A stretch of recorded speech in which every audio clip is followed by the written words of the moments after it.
Hey, this is Stacy from Let's Cook, y'all. Welcome back to our channel. If you're new, welcome. We're really glad you're here. We hope you'll enjoy all these ideas and you'll find some things to try in your air fryer. We've got 12 ideas for appetizers and vegetables that you can make in your air fryer today. Thanks so much for stopping by. The first thing we have for you guys are some easy sausage stuffed mushrooms. The first thing I did was soften half of a block of cream cheese, so about 4 ounces.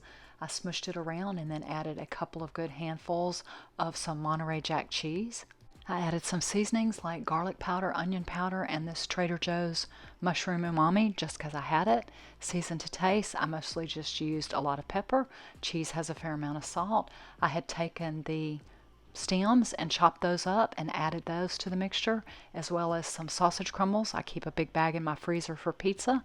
I just thawed them out in the microwave and then added those. I added some Worcestershire to taste and then mixed that up really well. I'm a big believer in tasting and adjusting, so after I got it combined really well, I tasted it. I thought it needed some more, so I added some more cheese, a little bit more pepper, and another dash of Worcestershire sauce and got it to taste the way I wanted the filling to taste. I took the Baby Bella mushroom caps that we'd already cleaned and taken the stems out and chopped and added to it. I stuffed the mixture in there, and this is what it looked like before it went in the air fryer. I took a piece of aluminum foil, poked some holes in it, and then sprayed it really well and laid the stuffed mushrooms in there and cooked them in my air fryer at 360 for about 8 minutes. Looks like 8 minutes is pretty perfect. These are great hot out of the air fryer, especially with a big salad or a steak or a meat on the side, or just a huge salad. We had these one night just as an appetizer. Just a quick note, these don't heat up that well the next day. They're much better fresh.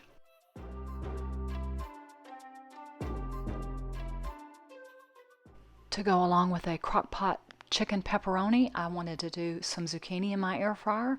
So I took one zucchini and cut it into hopefully pretty equal sized rounds. I took those and put olive oil, salt, and pepper on them and then put them in my air fryer for about 6 minutes to sort of pre-cook them. After they pre-cooked for 6 minutes, I took the pan out. It is hot, be careful. I took a spoon and put a little bit of marinara or pizza sauce on each slice. Then I covered each one with a pepperoni and some shredded mozzarella cheese. Put them back in my air fryer for another 3 minutes. And the finished product, these worked great with the crock pot pepperoni chicken we had this night, and these would probably work with anything Italian. They were a little fun to get out of my air fryer basket, but they were delicious. Here's what our pepperoni chicken looked like with the zucchini slices. Just a note about these zucchini slices, they were really good hot out of the air fryer, but they did not work well as leftovers. They were really mushy.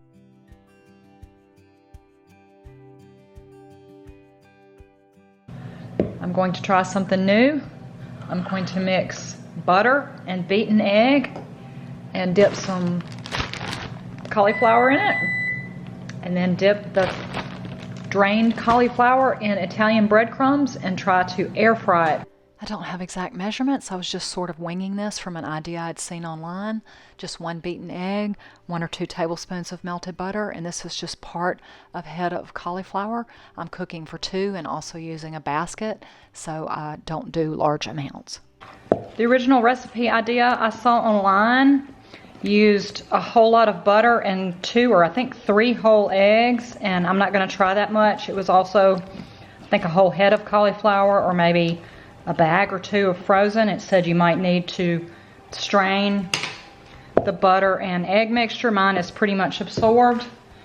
I did not have enough Italian breadcrumbs, so I just added Italian seasoning, basil, oregano, salt, pepper, onion, and garlic to some plain. Going to toss them, try to coat them good. I preheated my air fryer. I sprayed them with some olive oil. I don't use this misto anymore. I use a different brand, but I spray most everything I put in my air fryer.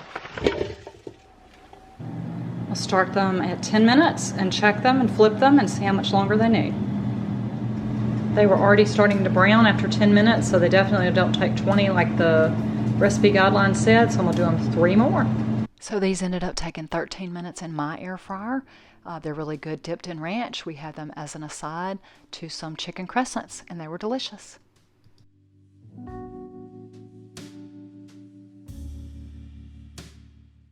I'm not sure if fried dill pickles are a southern or regional thing, but they're definitely everywhere down here. This was my first time to try to make them.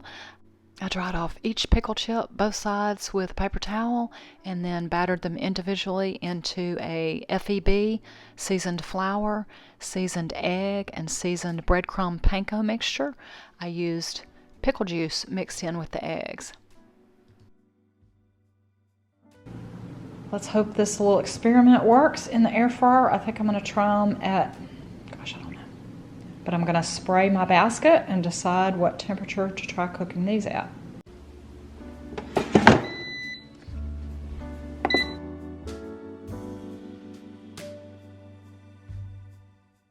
Apparently I'm not very good at measuring today. I have a lot of seasoned flour left, none of the beaten egg mixed with the pickle juice, and very little of the seasoned panko.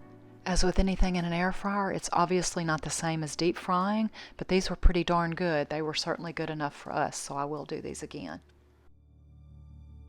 We love asparagus in our house, whether it's roasted in the oven, grilled on the outdoor grill, or now in our air fryer. I wash the asparagus spears and dry them really well, and then I snap off the woody ends. I do one piece at a time rather than lining them up and cutting them with my knife. I season them really well with some olive oil, kosher salt or Himalayan pink sea salt, and cracked black pepper. I toss them around really well and then usually end up seasoning them again to make sure they're flavorful all the way around. I spray the basket of my air fryer, and then I did dump them in, but I ended up moving them around. I do crisscross them and spread them out, give them a little more room for the convection air to circulate. These asparagus spears were a little bit thicker. They took about 8 to 9 minutes. Obviously, if they're thinner, they won't take as long, so it's really going to depend on the thickness of your spears and also your air fryer. We serve these just with some pork chops and a salad for a great meal.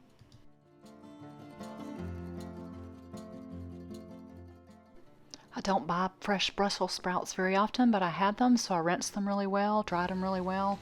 Took a lot of time cutting off the end and then cutting them in half. I decided I wanted to try them in my air fryer, so I did what I usually do, which is add some olive oil, salt, and pepper.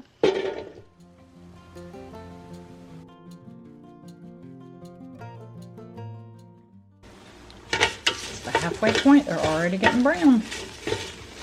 Shake them up, stir them around.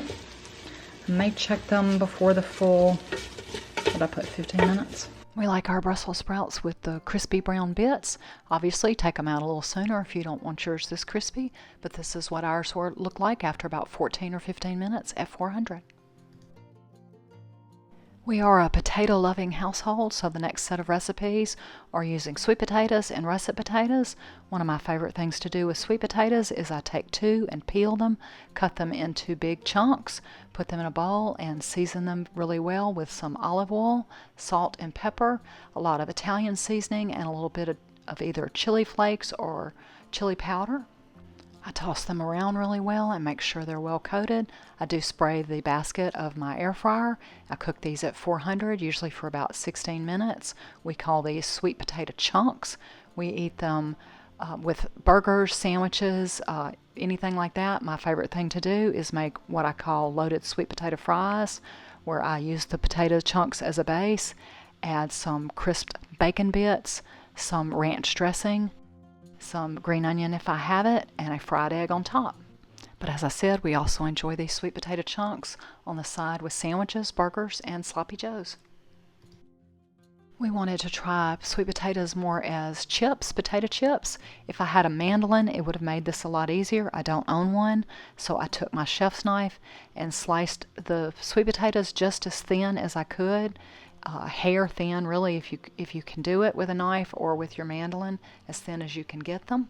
I soak them in some water. I always soak all of my potatoes for at least 30 to 60 minutes, and then I'm very diligent to dry them off as well as I can, even each piece. It takes a little longer, but I believe it yields a crisper product. I season these very thinly sliced chips the exact same way I do the chunks, with a lot of olive oil, kosher salt, cracked black pepper, and then a little bit of crushed red pepper flake, and some Italian seasoning, tossing well to coat and re-seasoning as required.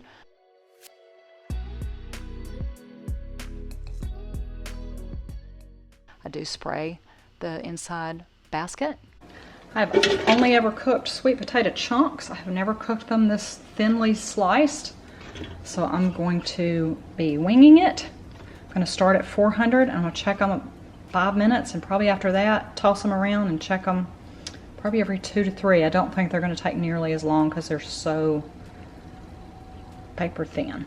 We'll start at 400 degrees and check them about 4 or 5 minutes in and shake them. And live and learn. I thought they'd cook quicker because they were thinner, but there was still the same amount of volume. But they did, in about 15 or 16 minutes, come out really crispy, and they were delicious. We both loved them this way.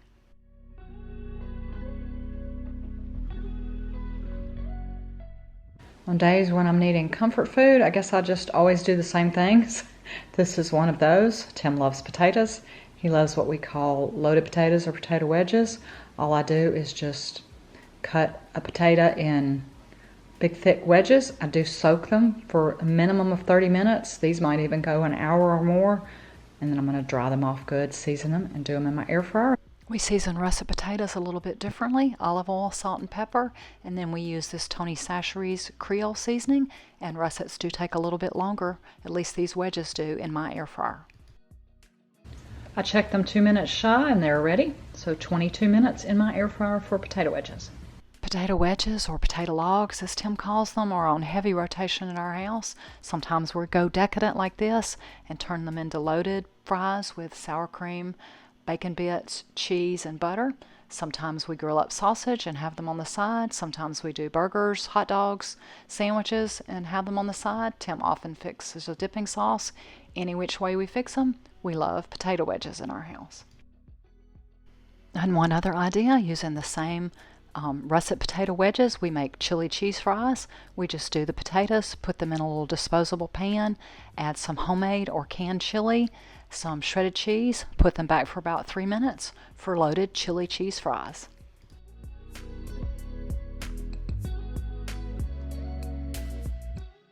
Tim loves a baked potato when he has steak, so I took 2 russet potatoes, washed them really well, dried them really well, took a fork and pricked holes in them. You could do them in the oven, and I actually had a conversation with a friend of mine, hey Wendy, about doing potatoes in the microwave versus the air fryer. The air fryer saves a little bit of time from the oven. The microwave is obviously the quickest way to go, but we actually like them in the air fryer occasionally because, horror of horrors, I scrub them really well, and we even eat the potato skins when I rub them in olive oil like this and then put a whole lot of kosher or sea salt. The skins get really crispy. As I said, most things are a time saver when you do them in the air fryer over the oven. These are not, but they don't heat up my kitchen as much to do baked potatoes in the air fryer, so we do them occasionally, usually with steak.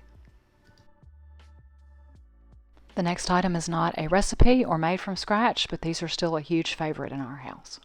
Got these to try in the air fryer. They supposedly bake in 10 minutes, but I took the directions that were on the bag, ran them through airfryercalculator.com, and at 450 for 9 minutes, that translates to 400 for about 7 in the air fryer.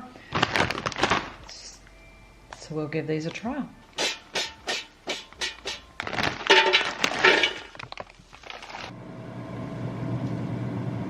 That's after 7 minutes. They're not very crispy. And I put them back for 1, maybe 2 more. I did stir them, flip them around after about 3 or 4. Again, these aren't a huge time saver over doing them in the oven, but we really love them. They're really crispy out of the air fryer. Along with reheating leftover pizza, some of our favorite things to make in our air fryer is store-bought French fries and onion rings. We've tried store brand onion rings, the Alexia brand onion rings, but our favorite are these Red Robin that we buy in a bag at our Walmart. We spray the basket really well, put the whole bag in. There's not that many of them. They are really large though. Spread them out, spritz them with a light dose of olive oil spray. We always turn and flip at the halfway mark. The first time we tried them, we did them at 370 for 14 minutes. That was a little too long for us in our air fryer. They'd cook now in about 10 to 12. We have them with burgers, hot dogs. This night we had them with fried shrimp. We also do store-bought waffle fries, steak fries, curly fries. We've got a document on our website with the times and temps that work in our air fryer. And last but not least, in case you've never tried it, you can easily make egg rolls in your air fryer. We've got a separate video that's got several ideas, including traditional Asian, some pizza egg rolls, cheeseburger egg rolls, taco egg rolls, breakfast egg rolls. We'll leave a link to that video. Thanks so much for stopping by. Take care, have a wonderful and truly blessed day.